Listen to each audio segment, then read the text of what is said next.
పాల్గొన్నాను. సకల జనుల సమ్మె జరిగే సమయంలో నల్గొండ జిల్లాలో పనిచేస్తూ ఆమరణ నిరాహార దీక్ష కూడా కూర్చున్నాను. ఉద్యమంలో భాగంగా అన్ని ఉద్యమాలలో పార్టిసిపేట్ చేశాను. ఉద్యమానికి సంబంధించిన ఆర్టికల్స్ రాశాను. అలాగే ఉద్యమ చరిత్ర పుస్తకం కూడా రాశాను. అంటే ఒక రైటర్గా, ఒక చరిత్రకారుడిగా, ఒక జర్నలిస్టుగా ఎన్నో అంశాలలో అనుభవం ఉన్న నాకు గత గవర్నమెంట్ టీఆర్ఎస్ గవర్నమెంట్లో 10 ఏళ్లుగా నోటిఫికేషన్లు ఇవ్వక నిరుద్యోగులను ఇబ్బంది పెట్టి రిజర్వేషన్ల ఉల్లంఘన జరిగినప్పుడు వాళ్ళకు మద్దతుగా నిలబడి కానిస్టేబుల్ రిజర్వేషన్లు ఉల్లంఘిస్తే నేను కొట్లాడిన కారణంగా 2.5 లక్షల మంది గ్రౌండ్కు రాగలిగారు, ఈవెంట్స్లో పాల్గొన్నారు రిజర్వేషన్ల ఉద్యమంలో. అలాగే లాంగ్ జంప్ ఉద్యమం, జియో నెంబర్ 46, ఇలా ఎన్నో అంశాలు. జేఎల్ ఎగ్జామ్ అనేది ఇంగ్లీష్ మీడియంలోనే పెడితే గ్రామీణ ప్రాంత విద్యార్థులు ఎగ్జామ్కు దూరం అవుతున్నారని కొట్లాడి తెలంగాణ పబ్లిక్ సర్వీస్ కమిషన్కి వినతిపత్రం ఇచ్చి హైకోర్టులో కేసేసి ఇంగ్లీష్ మీడియంలో పెట్టే ఎగ్జామ్ని బైలింగ్వల్లో పెట్టించి తెలుగు మీడియంలో పెట్టించి 5 లక్షల మంది విద్యార్థులకి న్యాయం చేయడంలో నా యొక్క పాత్ర ప్రముఖంగా ఉంది. అలాగే గ్రూప్ 1లో రాక 10 సంవత్సరాల తర్వాత వచ్చిన గ్రూప్ 1లో ఏజ్ పెంచాలని, డిఎస్ ఉద్యోగాలకు ఏజ్ పెంచాలని కొట్లాడిన గవర్నమెంట్ ఏజ్ పెంచింది. హైట్ ఎక్కువ ఉందని కొట్లాడితే హైట్ తగ్గించినది. మొన్న గురుకులాలలో కూడా 9,210 ఉద్యోగాలు నింపుతామని గత గవర్నమెంట్ నోటిఫికేషన్ ఇస్తే ఆ గవర్నమెంట్ ఎగ్జాములు పెట్టి మధ్యలోనే వదిలేస్తే వీళ్ళ అధికారంలోకి వచ్చిన ప్రభుత్వం కూడా ఒక్క నోటిఫికేషన్ కూడా ఇవ్వకుండా గత ప్రభుత్వం పెట్టినటువంటి నోటిఫికేషన్లకి నియామక పత్రాలు ఇచ్చేసి ఆల్రెడీ ఇప్పటికే మేము 30,000 ఉద్యోగాలు నింపునామని అబద్ధపు మాటలు చెప్తున్నారు ఇవాళ కాంగ్రెస్ పార్టీ వాళ్ళు. కాంగ్రెస్ పార్టీ అధికారంలోకి వస్తే ఈ కేసీఆర్ గవర్నమెంట్లో నియామకాల పేరుతో రాష్ట్రం ఏర్పాటు చేసుకుంటే నియామకాలు సరిగ్గా చేయలేదని మా గవర్నమెంట్ అధికారంలోకి వస్తే 2 లక్షల ఉద్యోగాల ఇయర్ క్యాలెండర్ ఇస్తామని చెప్పి ఇవాళ 5 నెలలు అవుతుంది. ఫిబ్రవరి 1వ తారీఖు నాడు రావాల్సిన ఇయర్ క్యాలెండర్ ఇంతవరకు రాలా.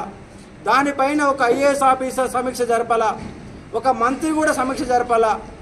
5 నెలలు అవుతుంది, రాష్ట్రానికి విద్యామంత్రి లేడు. విద్యామంత్రి ఇప్పటిదాకా నియమించలేదంటే మీకు విద్య పైన ఉన్నటువంటి శ్రద్ధ ఏ పార్టీదో మాకు అర్థమవుతుంది. ఒక్క ఉద్యోగం నింపకుండానే 30,000 ఉద్యోగినట్టు అబద్ధపు మాటలు మాట్లాడుతున్నారు. కాబట్టి ఈ గవర్నమెంట్ పైన కూడా మాకు నమ్మకం లేదు. 2 లక్షల ఉద్యోగాలని నింపించడం కోసం కంపల్సరీగా అలుపెరగకుండా పోరాటం చేస్తామని విద్యార్థులకు హామీ ఇస్తున్నాము. అలాగే ఈ కాంగ్రెస్ గవర్నమెంట్ నిరుద్యోగులందరూ ఏకం చేసి ఎట్లా 75% ఇవ్వరో లెక్క చెప్పే ప్రయత్నం చేస్తాము. ఇవాళ హైదరాబాద్లో ఫార్మా కంపెనీలు ఉన్నాయి. ఆ ఫార్మా కంపెనీలను ఆంధ్ర కంపెనీలు అనేవాళ్ళు ఆంధ్ర పెట్టుకోకుండా తెలంగాణలో పెట్టిరు. హైదరాబాద్లో కంపెనీలు పెట్టిరు. హైదరాబాద్ నీళ్ళు తీసుకున్నారు, హైదరాబాద్ భూమి తీసుకున్నారు, హైదరాబాద్ పెట్టుబడులు తీసుకున్నారు, హైదరాబాద్ మార్కెట్ను వాడుకుంటున్నారు. హైదరాబాద్లో పొల్యూషన్ కాలుష్య కాసారాలుగా మిగిలిస్తున్నారు. ఇవన్నీ భరించిన ఉన్న ఉద్యోగాలు మాత్రం ఆంధ్ర వాళ్ళకి ఇస్తున్నారు.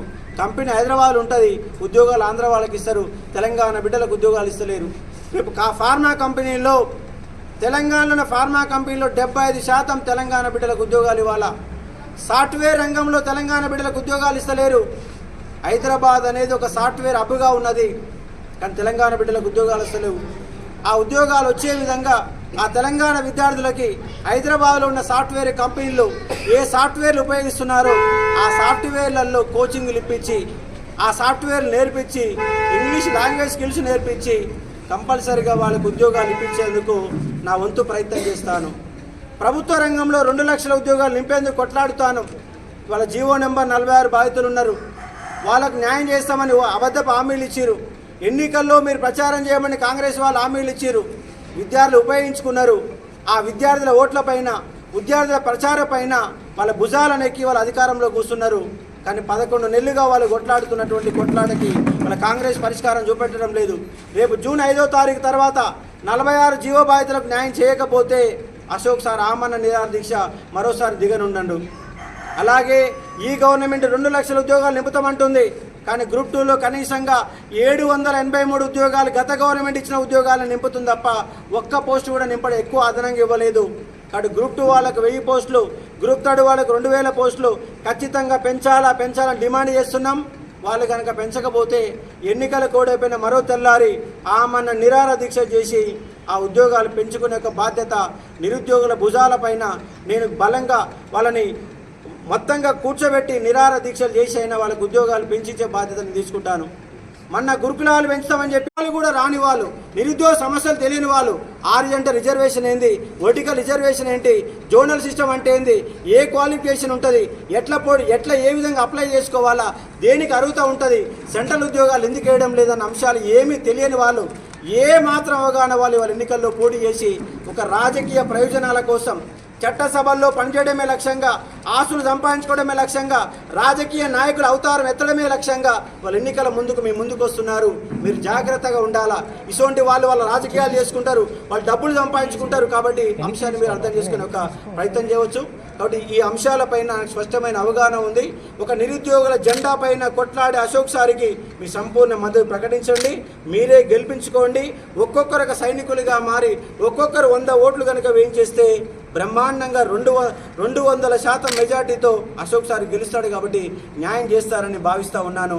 ఈ పత్రికా సమావేశానికి వచ్చినటువంటి ఈ పత్రికా మిత్రులందరికీ ప్రత్యేకమైన ధన్యవాదాలు చెప్తున్నాను.